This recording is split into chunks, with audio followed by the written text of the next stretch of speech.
Hello everyone. So welcome back to my YouTube channel science की पाठशाला with प्रिया। तो कैसे आप सब? आई होप आप सब बहुत अच्छे होंगे। तो आज हमें यहाँ से शुरू करना है कि what do we breathe out. तो आइए बिना देरी किए हुए शुरू करते हैं। तो सबसे पहले आपको क्या लेना है, टेक अ सिलेंडर। आपको एक क्लीन टेस्ट ट्यूब लेनी है, ठीक है। आपको एक टेस्ट ट्यूब लेनी है क्लीन, या फिर आप ग्लास और प्लास्टिक की बोतल ले सकते हैं। और आपको उसमें एक होल करना है उसकी लिड में और fix it on the bottle. आपको क्या करना है, कुछ फ्रेशली प्रिपेयर्ड लाइम वाटर, चूने का पानी आपको टेस्ट ट्यूब में लेना है और आपको उसमें प्लास्टिक की स्ट्रॉ इंसर्ट करनी है through a hole in the lid, जो आपने लिड में होल किया था उसके थ्रू, इस तरीके से कि वो आपका लाइम वाटर में डिप हो, ठीक है। नाउ आपको क्या करना है, जेंटली आपको फूंक मारनी है स्ट्रो से बहुत बार, ठीक है।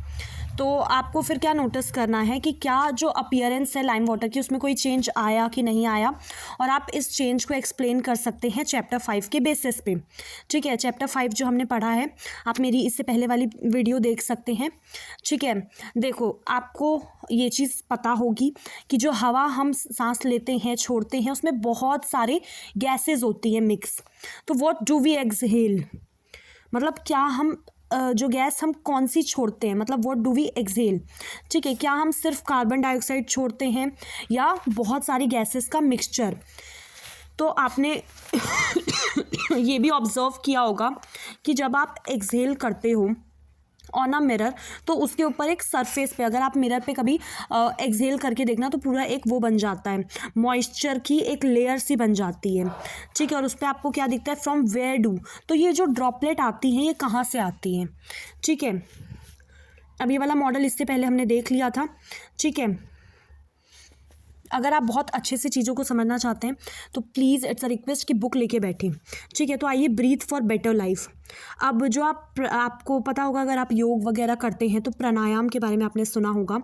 जो ब्रीथिंग एक्सरसाइज है, ये आपकी जो कैपेसिटी है लंग्स की कैपेसिटी को इंक्रीज़ कर देता है ज़्यादा हवा लेने की। तो ज़्यादा ऑक्सीजन हमारे बॉडी सेल तक पहुँचेगा और इसके परिणाम स्वरूप क्या होगा, बहुत ज़्यादा एनर्जी रिलीज़ होगी। जो इसमें अभी जो हम एक्सपेरिमेंट जो पढ़ रहे थे वो देखो, आपने क्लीन टेस्ट ट्यूब लिया, चूने का पानी लिया, एक स्ट्रॉ डाला, फिर आप उसमें फूंक रहे हैं, फिर आपको देखना है कि ये जो मिक्सचर है लाइम वाटर का, इसमें कोई चेंज आ रहा है या नहीं आ रहा है, ठीक है। तो आइए अब एक बार इसको देखते हैं, ये जो आपको ब्लू वाली टेबल दी, एक बार इसको देखते हैं। The percentage of oxygen and carbon dioxide in inhaled और एक्सहेल्ड हवा में कितनी मात्रा में आपका ऑक्सीजन होता है, कार्बन डाइऑक्साइड होता है। तो सबसे पहले आते हैं, जो हवा आपने इनहेल की है उसमें आपका 21% ऑक्सीजन है और आपका 0.04% कार्बन डाइऑक्साइड है। और एक्सहेल्ड हवा में आपका 16.4% ऑक्सीजन होता है और 4.4% आपका कार्बन डाइऑक्साइड होता है, ठीक है। तो अब हमें क्या पढ़ना है, ब्रीथिंग ऑफ अदर एनिमल्स, मतलब जो ब्रीथिंग दूसरे एनिमल्स में होती है, अब हमें वो पढ़ना है। जैसे कि आपके एनिमल्स हैं, जैसे कि आपका एलिफेंट है, लॉयन है, काऊ है, ये सब हैं, इनके पास लंग्स होते हैं इनकी चेस्ट कैविटी में, जैसे ह्यूमन बीइंग के पास होते हैं। तो दूसरे ऑर्गेनिज्म कैसे ब्रीथ करते हैं, क्या उनके पास भी लंग्स होते हैं जैसे ह्यूमंस के पास होते हैं? तो हम बात करते हैं कॉकरोच की। कॉकरोच में छोटी छोटी क्या होती हैं, ओपनिंग्स होती हैं on the side of its body.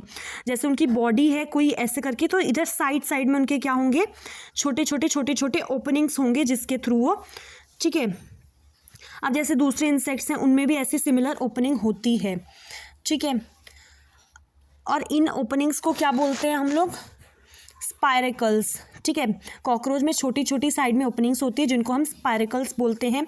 और इंसेक्ट्स में हमें पता है कि नेटवर्क ऑफ एयर ट्यूब्स, जिसे हम ट्रैकिया बोलते हैं गैस एक्सचेंज के लिए, ठीक है। फिर आपका जो ऑक्सीजन की जो हवा है वो स्पिरेकल्स के थ्रू अंदर जाती है into tracheal tubes and diffuses into a the body tissue के साथ वो डिफ्यूज़ हो जाती है और हर सेल तक पहुंच जाती है बॉडी के। और ऐसे आपका कार्बन डाइऑक्साइड जो है सेल से वो आपका ट्रैकियल ट्यूब में आता है, फिर उसके थ्रू आपका बाहर निकल जाता है स्पेरिकल्स के थ्रू। अब जो ये एयर आपका है, एयर ट्यूब्स या फिर जो ट्रैकिया है, ये are found only in insects and not in any other group of animals. मतलब ये सिर्फ किस में पाए जाते हैं, ट्रैकियल वाली ट्यूब जो है ये इंसेक्ट्स में पाई जाती हैं और किसी में नहीं पाई जाती, ठीक है। ये आपका इसमें ट्रैकिया दिखाया हुआ है, ठीक है, इस फोटो में ट्रैकियल सिस्टम। अब अगर अर्थवॉर्म का आपको देखना है तो आपको चैप्टर 6 जो क्लास 6 का, जिसमें कि जो अर्थवॉर्म है वो अपनी स्किन से सांस लेते हैं। अर्थवॉर्म की जो स्किन है वो बहुत ज़्यादा मॉइस्ट होती है, बहुत ज़्यादा स्लाइमी होती है आप जब छुएंगे तो, और गैसेस जो हैं वो बहुत आसानी से उनमें से पास हो सकती हैं। थॉर जो फ्रॉक्स हैं उनमें पेयर ऑफ लंग्स होते हैं जैसे ह्यूमन बींग्स में होते हैं, तो वो भी अपनी स्किन के थ्रू भी सांस ले सकते हैं, जो मोस्टली आपकी स्लिपरी और मॉइस्ट होती है। ठीक है, अब जो बूजो है वो है सीन इन टेलीविज़न प्रोग्राम में, उसने देखा है कि जो वेल्स हैं, डॉल्फिन है, वो ऊपर सरफेस पे आती हैं सांस लेने के लिए। They even realise a fountain of, उनके पानी भी निकल रहा होता है, तो वाई डू दे सो। अब आते हैं ब्रीथिंग अंडर वाटर। अब देखो, can we breathe and survive in water, क्या हम पानी में सांस ले सकते हैं, सर्वाइव कर सकते हैं। ऐसे बहुत से ऑर्गेनिजम्स हैं जो पानी में रहते हैं, तो वो सांस कैसे लेते हैं पानी के अंदर। तो आपने क्लास 6 में ही पढ़ा है कि जो गिल्स होते हैं ना फिश में, वो उनकी मदद करते हैं कि वो ऑक्सीजन का यूज़ कर पाएँ जो आपका पानी में घुला मिला हुआ है। और गिल्स बेसिकली क्या होते हैं, प्रोजेक्शंस ही होती हैं स्किन की। ठीक है, स्किन ही मिलके आपकी क्या बनाती है, गिल्स बनाती है, उभरी हुई सी प्रोजेक्शन होती है। और आपको बहुत हैरानी होगी कि कैसे गिल्स मदद करती हैं ब्रीथिंग में। यू मे वंडर, आपको हैरानी होती होगी। Gills are well supplied, gills में बहुत अच्छी तरीके से ब्लड वेसल्स होते हैं ताकि गैसेस का एक्सचेंज हो सके, तो इसमें आपको दिखा रखा है। अब आते हैं प्लांट कैसे रेस्पायर करते हैं, क्या प्लांट भी रेस्पायर करते हैं, डू प्लांट्स ऑल्सो रेस्पायर। तो जैसे दूसरे ऑर्गेनिज्म है, प्लांट भी रेस्पायर करते हैं अपने सर्वाइवल के लिए, जैसा हमने क्लास 6 में पढ़ा है। They also take in oxygen, हवा से वो ऑक्सीजन को लेते हैं, कार्बन डाइऑक्साइड को छोड़ते हैं। इन द सेल्स जो ऑक्सीजन का यूज़ किया जाता है किस चीज़ के लिए, ग्लूकोज को तोड़ने के लिए कार्बन डाइऑक्साइड में और पानी में, जैसा कि दूसरे ऑर्गेनिजम्स में होता है। अब प्लांट्स में हर पार्ट आपका independently take in oxygen from the air और गिव आउट कार्बन डाइऑक्साइड। ठीक है, अब जैसे आपने ऑलरेडी चैप्टर 1 में पढ़ रखा है कि जो लीव्स होती हैं उनमें छोटी छोटी पोर्स होती है जिनको हम स्टोमेटा बोलते हैं, जो कि ऑक्सीजन और कार्बन डाइऑक्साइड का एक्सचेंज करती हैं। तो पहेली जानना चाहती है कि वेदर रूट्स जो कि अंडरग्राउंड होती हैं क्या वो भी ऑक्सीजन ले पाती हैं, और इफ़ सो तो कैसे। अब देखो यहाँ पे आपको रूट्स दिखाया हुआ है। ठीक है, like all other living cell, root के जो सेल्स होते हैं उन्हें भी ऑक्सीजन चाहिए ताकि वो एनर्जी जनरेट कर सकें। तो रूट्स क्या करते हैं, आपका एयर लेते हैं, take up air from air spaces जो आपका सॉइल पार्टिकल के बीच में प्रेजेंट होता है। सॉइल के पार्टिकल्स हैं जो आपको ये दिख रहे हैं। ठीक है, ये सॉइल के पार्टिकल, ये आपका रूट हेयर है। ठीक है, और ये एयर स्पेसेस हैं, तो यहाँ से क्या लेगा, वो एयर स्पेसेस में से एयर लेगा। ठीक है, can you guess what happen अगर potted plant is over watered, अगर आप बहुत ज़्यादा पानी डाल दे तो क्या होगा, शायद वो जो स्पेस है वो भर जाए। ठीक है, इस चैप्टर में आपने पढ़ा कि रेस्पिरेशन बहुत ही ज़रूरी एक बायोलॉजिकल प्रोसेस है, और रेस्पिरेशन बहुत ज़रूरी बायोलॉजिकल प्रोसेस है, और जितने भी ऑर्गेनिजम्स हैं उनको एनर्जी के लिए, अपने सर्वाइवल के लिए उनको क्या करना होगा, रेस्पायर करना पड़ेगा। ठीक है, अब आते हैं इस पे कि अभी हमने क्या क्या पढ़ा। मैं आपको एक बार जल्दी से क्विक रिवीजन करा देती हूँ। सबसे पहले रेस्पिरेशन हमारे लिए बहुत ज़रूरी है हमारे सर्वाइवल के लिए, क्योंकि ये क्या करता है, एनर्जी रिलीज़ करता है फ्रॉम द फूड। उसके बाद ऑक्सीजन जो हम इनहेल करते हैं उसका यूज़ किस लिए होता है, ग्लूकोज को कार्बन डाइऑक्साइड और पानी में तोड़ने में। एनर्जी इस प्रोसेस में आपका रिलीज़ होती है। जो ब्रेकडाउन होता है ग्लूकोज का वो आपका किस में होता है, सेल्स में होता है ऑर्गेनिज्म के। अगर आपका फूड इज़ ब्रोकन डाउन, मतलब ऑक्सीजन का यूज़ करके अगर हम खाने को तोड़ रहे हैं तो वो एरोबिक है। अदरवाइज़ अगर बिना ऑक्सीजन के यूज़ के हम खाने को ब्रेक डाउन कर रहे हैं तो वो क्या होगा, आपका एनारोबिक।